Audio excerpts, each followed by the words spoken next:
Ever think about the journey our food takes to get to our plates? It's not something most people dwell on, that's for sure. Right. But today's deep dive is all about an often overlooked career that's essential to that process. We're talking about the people who get those groceries, those steaks, those Thanksgiving turkeys from farm to table. Exactly. Live animal transporters. Now, when I hear that, I picture, I don't know, a gruff trucker hauling cattle across the plains. It's an image many people have, but the reality is far more nuanced. So it's more than just trucks and highways. Oh, much more. It's a world of animal care, complex regulations, even cutting-edge technology. We've got some really insightful resources we've been digging into, and let me tell you, becoming a live animal transporter is anything but straightforward. Definitely not your average 9 to 5. Ready to go beyond the surface. Let's dive in. So, when you picture a live animal transporter, what comes to mind? Besides, the gruff trucker thing. Well, yes, driving IS a major part of it. And those distances can be significant, demanding long hours and careful route planning. Right. I imagine even the routes themselves require specific considerations. You can't just take any old highway with livestock in tow. You're absolutely right. You have to factor in things like rest stops, equipped to handle animals, terrain that won't cause undue stress. Oh, and weather. Can't forget about weather. Precisely. Even weather patterns could impact the animal's well-being. Sounds like a constant logistical puzzle even before you get behind the wheel. It's a delicate balancing act, for sure. Hmm. And all that is before you even factor in the most important aspect, the animals themselves. Which is, I'm assuming, where things get really interesting. Absolutely. A live animal transporter is responsible for their well-being at every stage of the journey. It makes sense. We've got all those regulations about the humane treatment of animals. I can't imagine those don't come into play big time here. Oh, absolutely. These aren't just goods being transported, they're living beings with specific needs. So we're not talking about hauling furniture across state lines. Not at all. The regulations governing this field are incredibly detailed, covering everything from ventilation and temperature control within the trailers Makes sense. Got to keep those animals comfortable. to feeding schedules, rest periods. Wow, so it's really comprehensive. It has to be. Yeah. We're talking about living creatures. That's where I think most people, myself included, underestimate the complexity of this job. Hmm. It's one thing to know you need to give a dog water on a hot day, but to manage the needs of, say, a whole trailer full of, I don't know, pigs, Now you're getting it. that's a whole other level. You're hitting on a crucial point. The type and number of animals being transported plays a huge role in the transporter's responsibilities. And those responsibilities go way beyond just driving from point A to point B. You could say that again? Okay, so let's unpack that a bit. What are some of the less obvious tasks a live animal transporter has to handle? Think of it this way. They're essentially mobile caretakers. Mobile caretakers, I like that. They need to be able to monitor animals for signs of stress or illness, administer basic first aid if necessary. Oh, wow. So they need some medical training too. Well, basic first aid at least.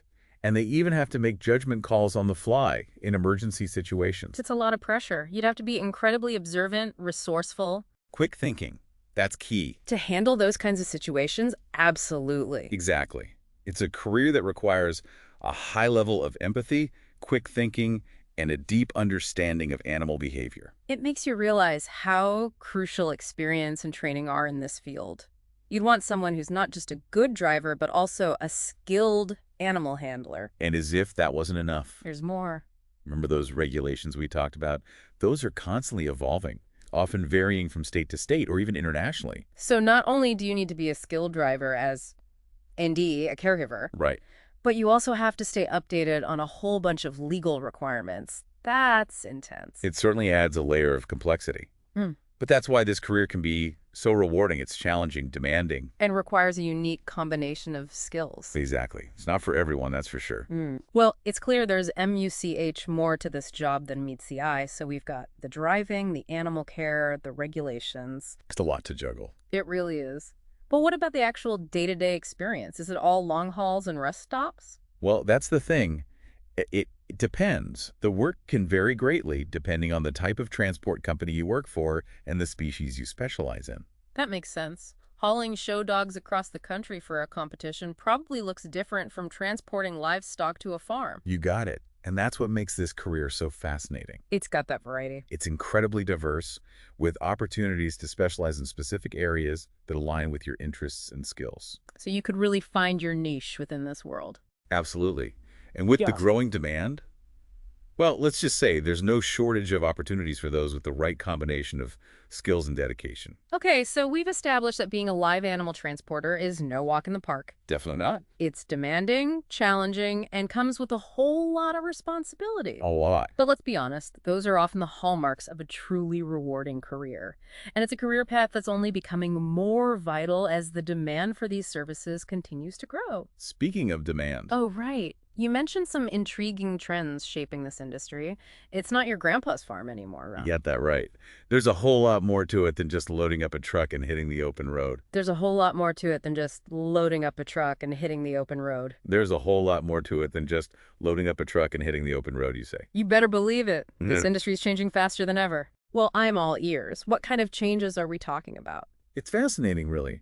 The industry is being shaped by many of the same forces we see elsewhere, but their impact is amplified when you're dealing with living cargo. Living cargo, that's a good way to put it. So what kind of forces? Take globalization, for example. Globalization. Like, we're not just talking about local farms anymore. Not at all. The routes are getting longer, the destinations more diverse. This means transporters need to be aware of international regulations, different cultural attitudes towards animal welfare, Oh, wow. I wouldn't have even considered that. even potential disease vectors they might encounter across borders. That adds a whole new layer of complexity. I wouldn't have thought about the global aspect of this job. It's becoming increasingly important. And then you have the rising consumer demand for ethically sourced products, including meat and livestock. Right. People care more about where their food comes from and how animals are treated along the way. Exactly. So it's not just about getting animals from point A to point B anymore. It's about doing it in a way that's demonstrably humane and transparent. This is where technology comes in, not as a replacement for good animal husbandry, but as a powerful tool to support it. Okay, let's talk tech. You mentioned sensors and monitoring earlier. Paint me a picture of how this actually plays out during transport. Imagine a transporter on a long haul with a trailer full of livestock. In the past, they'd have to rely on visual checks and their own instincts to assess the animal's well-being. Right, makes sense. Now, with sensors embedded throughout the trailer, they have real-time data on temperature, humidity, even the animal's heart rates and respiratory rates. So they're basically like high-tech shepherds, getting constant feedback on their flock. In a way, yes. And it's not just about reacting to problems, it's about anticipating them. If the temperature starts to rise in one part of the trailer, the driver can make adjustments before it becomes an issue. Oh, that's smart. They might slightly reroute to a cooler area or adjust the ventilation system. This proactive approach can significantly reduce stress on the animals and prevent potential health problems. It sounds like this technology empowers transporters to be more responsive and make more informed decisions in real time. Precisely. And it goes beyond just the driver. Some systems even relay data to a central monitoring station, where trained personnel can keep an eye on things and provide additional support if needed. Wow, so there's like a whole network supporting these transports now. That's amazing. It's becoming more common, definitely. It's incredible to see how technology is transforming what was once a very traditional industry. It really is. But I imagine there are still those who believe in the old school ways of doing things, if it ain't broke, don't fix it mentality. Of course, there's always a balance to be struck between tradition and innovation. And in this field, there's no substitute for experience, intuition, and a deep understanding of animal behavior. Technology can enhance those skills, but it can't replace them. It's about using these advancements responsibly and ethically, not just because they're shiny and new. Exactly. It's about putting the animal's well-being at the forefront and using every tool at our disposal to ensure their safety and comfort. And that brings us back to the human element. Because even with all the fancy gadgets, it ultimately comes down to the people behind the wheel, right? Absolutely. A compassionate and experienced transporter will always be invaluable, no matter how advanced the technology becomes. They're the ones who can read the subtle cues, make judgment calls based on instinct and observation. And really advocate for those animals in their care. Exactly. Speaking of advocating, I'm reminded of our earlier discussion about the emotional challenges of this job. We talked about tough decisions and the potential for stress. Can you elaborate it a bit more on the emotional toll it can take? It's something anyone considering this career needs to be prepared for. Imagine this. You're on a tight schedule, you hit unexpected traffic, and the temperature in your trailer starts to climb despite your best efforts. You know the animals are at risk, Oh man, that's stressful just thinking about it. but you're miles from the nearest rest stop. Or perhaps you have an animal in distress, and you have to make a difficult call about whether to continue on to your destination or seek immediate veterinary care, potentially delaying the entire shipment. These aren't easy scenarios to navigate, especially when you're responsible for the well-being of living creatures. Exactly. It takes a certain kind of person to handle those situations with compassion, clarity, and decisiveness. You need to be able to stay calm under pressure, think critically, And put the animal's needs first. always, even when it's difficult or inconvenient. It sounds like resilience and empathy are just as crucial as driving skills and knowledge of regulations in this line of work. Without a doubt. This is a career that demands a lot from a person, physically, mentally, and emotionally. It's clear that this job isn't just about clocking in and clocking out. It's about a deep-seated commitment to animal welfare. You've hit the nail on the head. Mm. It's about finding fulfillment in knowing you're playing a vital role in a system that can be challenging, complex. But ultimately essential. Exactly. So for those listening who are drawn to a career that requires compassion, adaptability, and let's be honest, the ability to think on your feet, Quick thinking is key. maybe this job is worth a closer look. But how does one even begin to navigate the path to becoming a live animal transporter? We'll unpack that right after this break. We've been on quite a journey today, exploring the ins and outs of a career as a live animal transporter. And let's face it, this isn't your typical office job. You can say that again. It's a unique path, that's for sure. So for those listening who are thinking, okay, this sounds incredible, but where do I even begin? The million-dollar question. This part's for you. It's important to remember that there's no one-size-fits-all answer, but there are definitely some common threads, some tried-and-true steps that can set aspiring transporters on the right path. Let's talk about those steps. Where does someone with zero experience but a whole lot of passion even begin? I always recommend starting with self-assessment. This isn't about, ticking boxes on a checklist. Right. It's got to be more than that. Exactly. It's about taking a good, hard look at your own strengths, interests. And weaknesses, let's be honest. Yes, even your limitations. Are you comfortable with long hours and unpredictable schedules? Not everyone is. Right. Do you thrive in fast-paced environments where problem-solving is part of the daily routine? It's about honesty, right? Being real with yourself about what you're willing to sign up for. 100%. This career path is demanding, both physically and emotionally.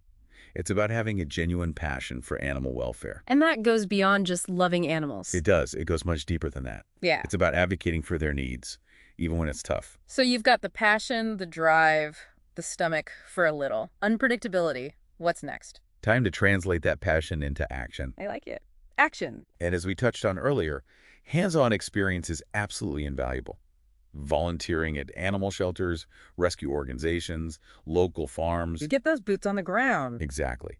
These are all fantastic ways to get direct experience working with animals. It's about getting your hands dirty, literally. Exactly. And it's not just about the hands-on care. Pay attention to the logistics, the paperwork. The not so glamorous stuff. Exactly. The communication between staff. These are all aspects of the job that might not be glamorous, but they're essential to success as a transporter. It's about understanding the whole ecosystem, not just the cuddly parts. I like that analogy. Now, while you're gaining experience, start thinking about specializing. Do you have a knack for handling larger livestock? Some people are just made for that. Right. Or are you drawn to the meticulous care required for transporting, say, show animals? So it's like choosing your adventure within the broader field of animal transport. Precisely. The more specialized your skills and experience, the more competitive you'll be in the job market. Okay, let's say you've put in the volunteer hours, maybe even landed a part-time gig at a stable. How do you take that experience and turn it into a paid career as a live animal transporter? This is where networking becomes absolutely crucial. Attending industry events, connecting with transporters online, even reaching out to local transport companies for informational interviews. Putting yourself out there. Yes, these are all ways to get your foot in the door and learn from those already in the field. It's about building relationships and learning from the best. Right. Precisely. And remember, networking isn't just about asking for a job. It's about building a reputation as someone who is knowledgeable, passionate, and genuinely committed to this line of work. So you're showcasing your enthusiasm and dedication, essentially making yourself memorable. Exactly. And alongside networking, consider seeking out relevant certifications. Animal first aid and CPR, specialized handling techniques for specific species, even courses on transportation regulations.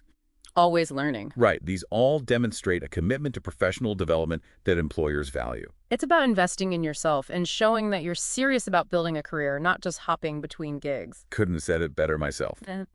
And finally, remember the power of a well-crafted resume and cover letter. Ah, yes, the necessary evils. Well, think of them as your calling card. Highlight your relevant skills, quantify your accomplishments, and don't be afraid to showcase your passion for animal welfare. Because ultimately, that passion is what will fuel you through the long hours, the unexpected challenges, And there will be challenges. and the immense rewards of this unique career path. It's a tough job, but for the right person, incredibly rewarding. Well said. It's been incredibly insightful to delve into this often overlooked career path. And it's clear that it takes a special kind of person to do this job well. It really does. But for those with the dedication and compassion to meet those demands, it's a career with the potential to make a real difference in the lives of animals every single day. Every single day. And that's something to be proud of. And that's a wrap on another deep dive. Until next time, keep exploring, keep asking questions. And keep those hearts open.